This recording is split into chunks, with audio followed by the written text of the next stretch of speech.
Senhor presidente, senhoras e senhores deputados, senhora ministra. Eu venho aqui não só na qualidade de deputado federal, mas também de ex-ministro de Meio Ambiente, na cadeira que Vossa Excelência me sucedeu. E eu me recordo, na época em que nós estávamos lá no Ministério, enfrentando problemas muito semelhantes, né? Queimadas também muito fortes, tanto no ano de 2019 lá no Pantanal, problemas que houve lá no Dia do Fogo no Pará e tantos outros. Também problemas de desmatamento crescente, aliás, desmatamento crescente que vem desde 2014, não começou no governo Bolsonaro. Mas eu me recordo, por outro lado, e tive a oportunidade de conversar sobre isso com o Capobianco, que aí está ao seu lado, seu secretário, à época com o então deputado Rodrigo Agostinho, hoje presidente do IBAMA, e nós dizíamos que parte desses problemas eram problemas que precisavam ser atacados e tudo, e tinha uma estratégia por trás disso, e a crítica que nos faziam, inclusive o então ainda não presidente Lula fazia, era: o governo é criminoso, as queimadas são propositais, a culpa é de vocês, né? E hoje, numa situação ainda mais grave de queimadas e outras coisas, embora tenha caído o desmatamento, a culpa é do clima. Então, quer dizer, o próprio Lula, que dizia que quem estava no poder era o criminoso e queria o incêndio, agora não, agora a culpa é do clima. Quem está no governo não tem nenhuma responsabilidade. Eu procuro ser mais honesto intelectualmente e menos venal do que foram conosco. Tanto que a senhora não vê críticas minhas públicas da forma como foram feitas contra mim à época, de maneira injusta e venal. Estou vendo a senhora dizer, anotei aqui as suas palavras, que atua nesse momento, nesse seu, acho que terceiro período à frente do Ministério, com generosidade e respeito. Portanto, nessa mesma linha que a senhora disse que está tratando das questões, eu, como ex-ministro, farei críticas levando em consideração aquilo que não levaram quando nos criticaram no governo Bolsonaro: generosidade, respeito e verdade.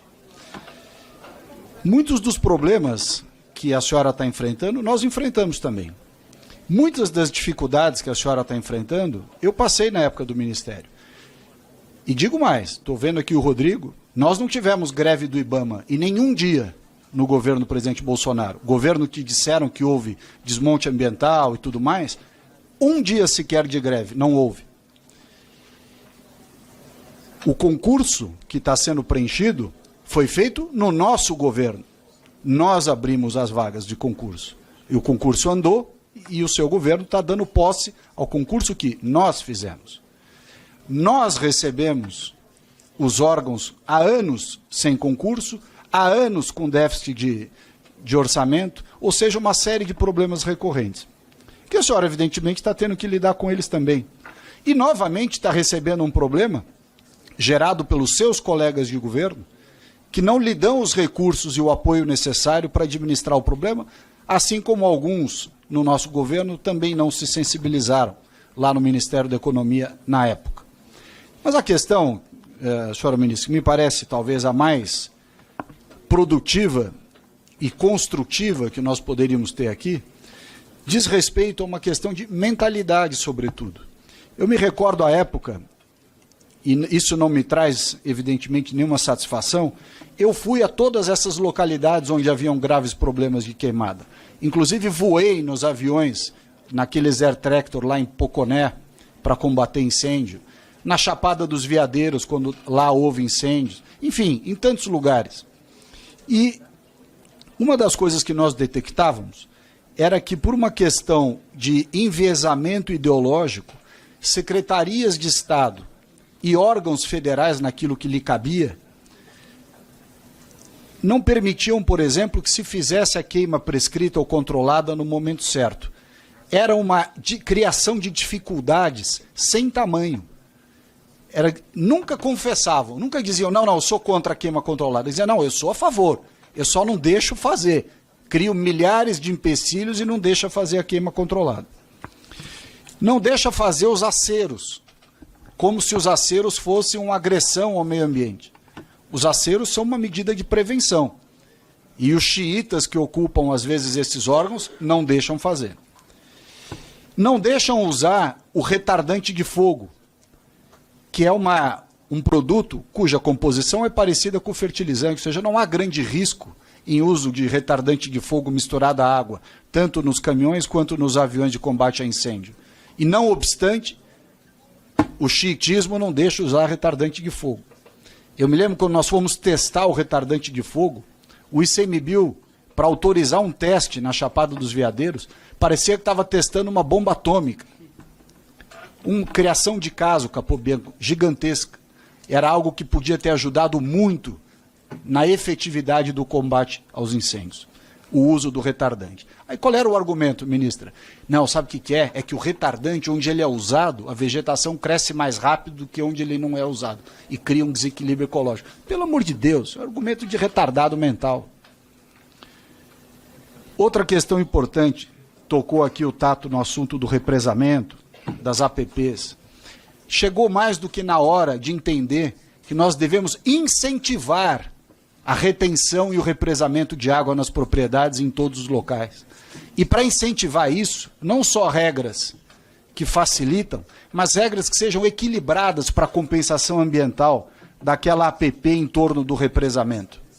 Está mais do que comprovado que represamento de água em propriedade rural, com APP desenhado em volta, mas não adianta desenhar um APP 20 vezes, 10 vezes o quanto foi suprimido.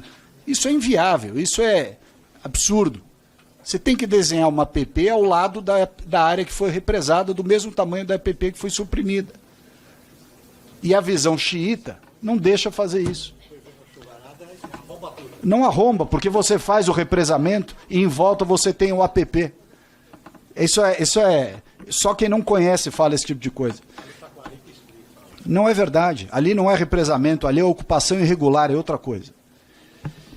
As unidades de conservação, ministra, as 334 que tinham à época, não sei se foram criadas outras agora, pelo que eu me lembro, não tem nenhuma regularizada.